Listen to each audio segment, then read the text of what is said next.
G'day, wrestling mates. Welcome to the Southern Joe Wrestling Show with your wrestling mate, Southern Joe. We're now up to episode 6, and this is about the Montreal ScrewJob. Was it a work? Now, the answer, in my opinion, is not a straight yes or no, but more on that in a moment. First of all, some housekeeping on last week's show. The episode seemed to be down on the previous episode as far as reception goes, but I have also gained some new subscribers. So those people, welcome aboard. Hope you enjoy the content. And remember for yourselves, press like and subscribe, and also hit the notification bell so that way you can stay up to date on new episodes as they come along. It's a great way to stay informed because we've all got busy lives. And look, I've said many times I'm not the stratosphere of many YouTube shows, but I'm trying to grow, I'm having fun, and I'm getting stuck in as much as I can. I'm also learning about things as I move on. I'm a one-man show moving forward.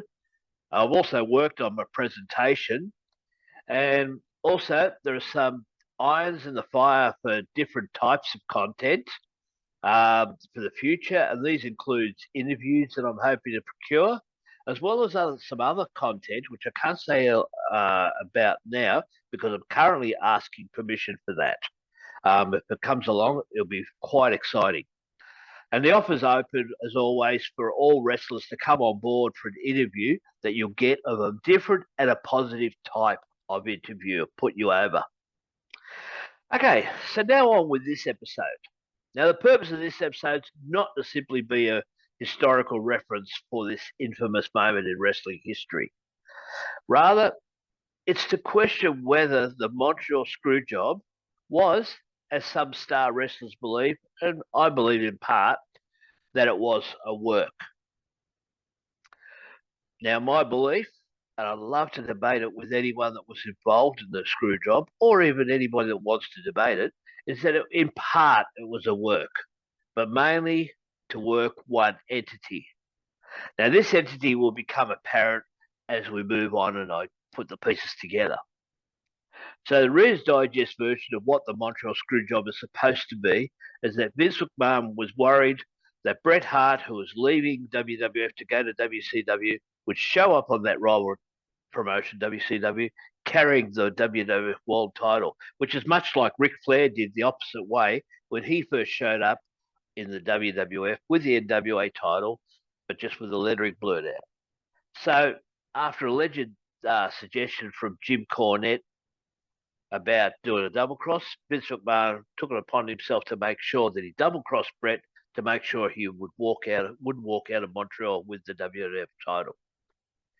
And also Bret's contention was that he was not willing to lose to Shawn Michaels, and especially as the two did not get along, and Bret did not want to drop the title in Montreal in his home country, and he wanted to drop it to someone else. But Vince wanted to put the strap on Shawn, as he felt that Shawn Michaels was the guy to take the WWF forward as the champ.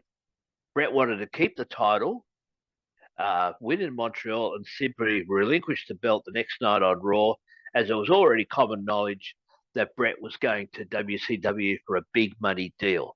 So that's the kayfabe, what I reckon is the kayfabe version. Because here's where my first red flag is. Bret Hart is from a successful promotional family. His father, Stu, ran Stampede Wrestling for decades up in Calgary, Canada.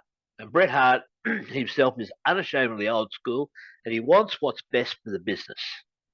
And Bret Hart knows more than most that two things. One, what the boss wants is ultimately what you need to do. Now, I'm sure Stu wouldn't have allowed a wrestler to have creative control. And I'm also not so sure how much creative control an alpha male like Vince would really give to any wrestler, no matter who they are. And two, when you've given notice that you're leaving one company to go to another, you're expected to do the honors on your way out. That means dropping the belt to whoever the boss wants to. That's the way it's always been, and Bret knows that. So it's very strange. Now, these 2 points also lead to another 2 points. First of all, Why did the title change before Survivor Series? Also, simply relinquishing the title at Raw would be such an anticlimax, and the backlash could be huge. This is especially because at that time, the WWF were in a heated war with WCW for consumer territory. This also leads to who I believe was worked for this supposed screw job. So the things are falling in place. It'll unfold pardon me, as we go along. So let's examine the deal Bret Hart was supposedly given and Vince supposedly reneged on. It was $20 million over 10 years. Vince had never given a deal to any wrestler previously like anything like this. Not to Hogan, not Andre, not Flair, not even the Legion of Doom. He never gave anyone a deal like that before or since. Now, we can exclude The Rock's recent $30 million deal to join the board of TKO as number one. The WWE is now part of a multi-billion-dollar entity, and also this was for him as an office member, you could say, not strictly as talent. And for all of his faults, Vince also never reneged on any deal.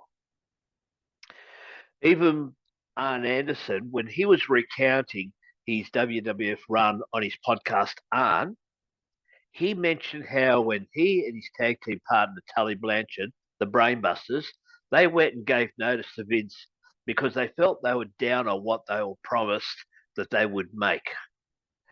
Vince then, when they're on their way out, made the difference up to them with an unspecified bonus, which was that was his way of proving that he was good to his word when it came to business. So, on my opinion, I believe the story of this supposed deal was a work so Bret Hart could get himself a better deal with WCW. I mean, if Vince could cost WCW more than what they budget for, then why not do that? It's good business. I believe that Vince could not see a long-term future with both Shawn Michaels and Bret Hart. He would have liked to have kept them both, but their volatility, I feel, wasn't worth Vince's risk, any risk he could foresee. It's always been said that Vince has always seen Shawn Michaels as a version of himself. So when push came to shove and he had to go with one of them, he went with Shawn, the more outlandish one, the more like him. Now, to get this part of the work over the line, I believe no one else was privy to this part of the story except at this point, Vince and Bret. Now, another weird thing here is Vince allowing an outside documentary company to come and do that behind the scenes filming.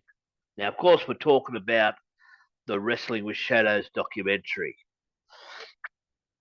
Vince had never allowed even PWI cameras inside his shows, and he only ever worked with outside entities when it suited the WWF. So I'll leave you all to ponder that one. There's a big red flag there for me. The next part is the match itself. This is where I believe Shawn Michaels then became part of the work. But there's two big red flags in this match. Firstly, if Bret Hart really thought that he was going to get double-crossed by Shawn, why would he allow Shawn to put him in his own hold, the sharpshooter? Bret's even stated how at that time he had to help Shawn get the hold on properly. Now, if it was me, if there was any amount of distrust and animosity I'd have, the last thing I would do would be to allow my rival to put my own signature move on me.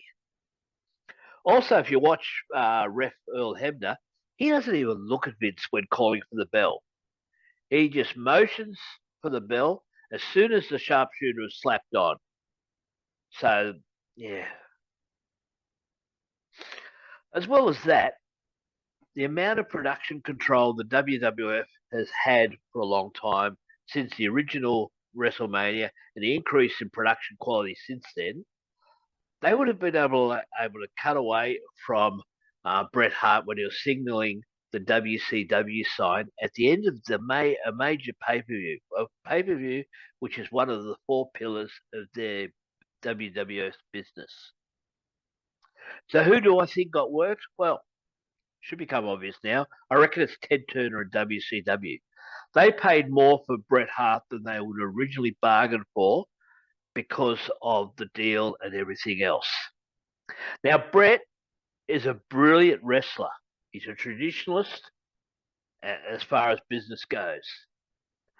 But in a world at that time when one side, the WWE, had the shining stars of Stone Cold, Shawn Michaels, and Undertaker, and on the other side, there was the NWO, Bret Hart simply relinquishing the title like he said he would have lost so much oomph when going to WCW. Now, yes, I like Eric Bischoff too, but he dropped the ball on Bret Hart anyway, and that's probably because Eric Bischoff had so many irons he had to keep stoking as his roster grew out of control. But Bret Hart would have come into WCW with less steam and less importance if not for the infamy of the Montreal ScrewJob. I believe that only Vince McMahon, Bret Hart, and then later Shawn and Baby Earl knew it was a work, and the WWF had themselves an infamous story that I believe that was really true. They wouldn't have revisited the angle by having Bret and Shawn having a reunion of sorts a few years later, where they supposedly forgave the situation. The WWE have a reputation of wiping memories of past performance, even if they hadn't done anything really heinous. It was a fantastic story, a fantastic angle, but that's what I believe it is. And the idea was to alleviate a problem with two people that wouldn't get along, even though they did business professionally together. I think for the sake of the locker room, Vince allowed Bret to go get a deal with WCW that was much greater than what he would have had. They're my opinions on that matter. If you think there's holes in my plot holes, if you whatever, discuss them down here. Let everyone know that we're doing all sorts of content here. In the meantime, this is your wrestling mate, Southern Joe, saying hooroo.